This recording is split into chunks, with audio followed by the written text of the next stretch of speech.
Once again. Now, the last week, well, 2 weeks actually, I spent some time in the USA.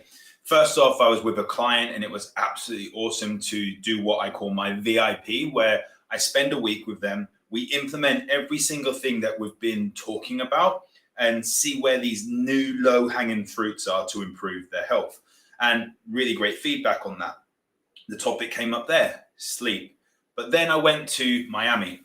And in Miami, I was there with another couple of clients, but also at the Inevitable Success Mastermind with Selena Sue and Ron Reich. Can't even say the name. Selena Sue and Ron Reich. Two superstars when it comes to the entrepreneurial world and how to truly level up your business. And I actually presented there. I'd done a talk on burning out and I went over loads of different topics really, really quickly. I only had 16 minutes, 40 seconds to be precise, 1,000 seconds to talk about burning out. And afterwards, so many people came up to me and multiple conversations were had talking about sleep. Because one of the signs that your body is under high levels of stress and potentially on the road to burning out if it hasn't already, is that your sleep suffers. And it may be that you can't get to sleep. Maybe that you can't stay asleep, you keep waking up to go to the toilet, or you wake up between the hours of 4 and 5 a.m. and you're just wired, so you get up then. And this became quite worrying when I was speaking to so many people that are super, super successful, but they are essentially burning out. So what can we do to improve our sleep? This is the topic that I've spoken about many, many times on these lives, on these videos, on podcasts, in presentations. But I do think it's good to go over these again and again.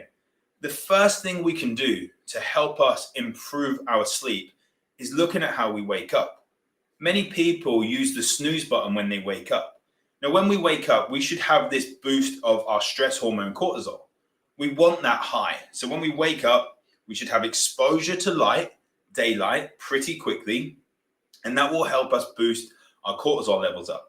The problem when we have the snooze button next to us, and I see people snooze 2, 3, 4 times, is that we think we're going to wake up, then start a little sleep cycle, then break that sleep cycle, and then do it again.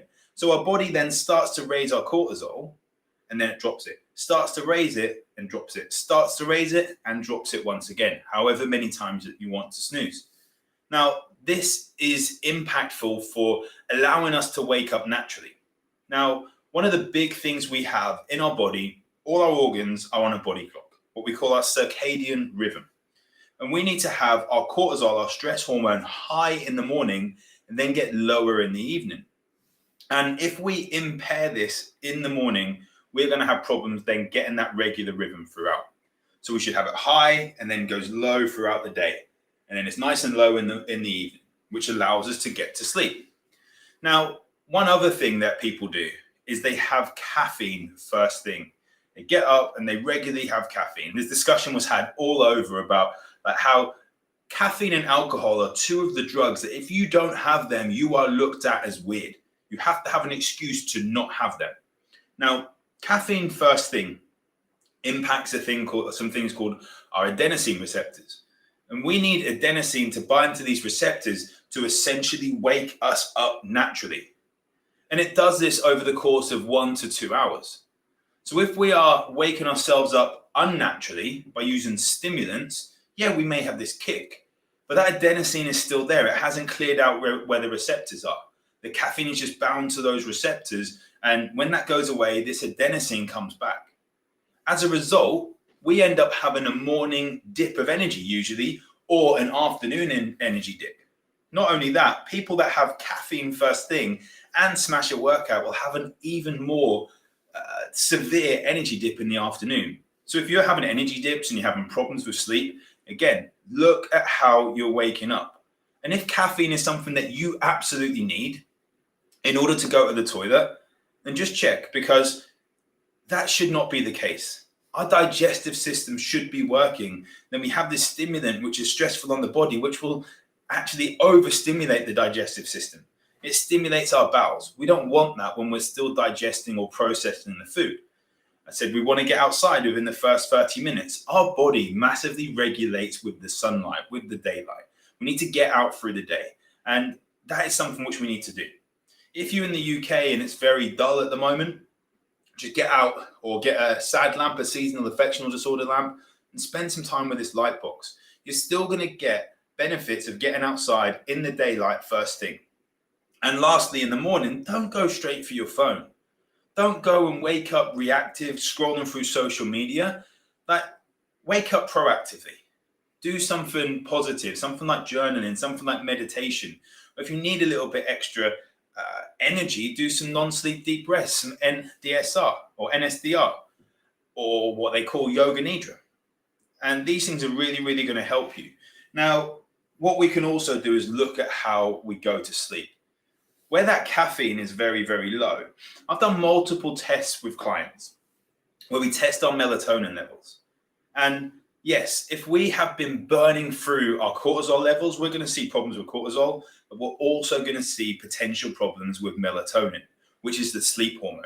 Now, this is or sleep hormone, which is built up within around 5 or 6 hours to when we usually go to sleep. So if you are going to sleep around 10 p.m., this starts building up around 5 p.m. Now, if we have a hard workout or a stressful situation, whilst this is building up, this process starts over again.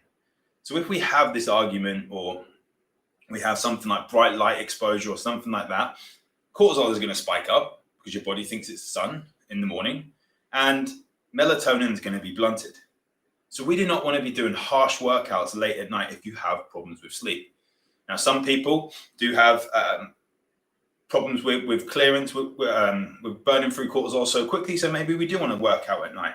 This is where it comes on a very individual basis. This is where I do testing with clients a lot of the times. We've got these severe symptoms. We can have, there's many, many tests we can do, but a cortisol awakening response, or looking at a Dutch test to look at the melatonin levels, or organic acid tests, loads of different tests that we can do in order to see what is actually truly going on in the body, to stop the guessing games. Now, what I have been seeing a lot with these tests is low melatonin levels, very low melatonin levels. And that can be down to signs of severely burning the candle at both ends over the years. And we need to work on that. Now, that is not simply going to be producing a supplement of melatonin and taking it. That is actually putting a hormone in your body, an exogenous hormone into your body that is going to impact your natural levels even more. Maybe you've been using melatonin and they're suppressed. We need to work on the stress levels. We need to work on stress in your brain. We need to work on stress in your digestive system, your perception of stress, and looking at how you are getting your morning and evening routine in place. If we can be consistent with when we go to sleep, first off, your body is going to know when it needs to produce melatonin. So therefore, it's going to start producing it at the right times. If we switch off technology at a certain time, your body's going to thank you for it. If we stop getting light exposure at a certain time, your body is going to thank you for it. Then we can dive into when you eat, looking at caffeine intake and all these different things. But honestly, just focus on your first things in the morning, the first things that you go through in the morning with your morning routine, and then look at the evening routine. Sleeping at the same time, when you eat, how much you eat, stimulant intake, and then you can start diving in a little bit deeper. If you need help with this stuff, because you do feel that you are burning out, I work with high achieving entrepreneurs that are seeing those signs that they are burning out. And I will take you from signs of burning out to peak health and performance. I don't mean sprinting around on a track or anything like that, but feeling great day after day, actually actively feeling great, making sure you wake up with energy, making sure you don't get the brain fog, making sure every single time that you launch that you are feeling on top of the world. You are not overwhelmed. You are not suffering from anxiety. You are not stressed out. We get your sleep in check. We get your health in check. Message me if you need help with that. If you are seriously suffering with brain fog and you don't want one-to-one commitment at the moment, go to www.ojayhealth.com/brain fog blitz. That's a 21-day brain fog blitz that you can sign up for, and it will take you through 3 weeks worth of videos that will help you with your brain fog, help you get rid of that, get into good routine, and move you forward. Thank you for watching.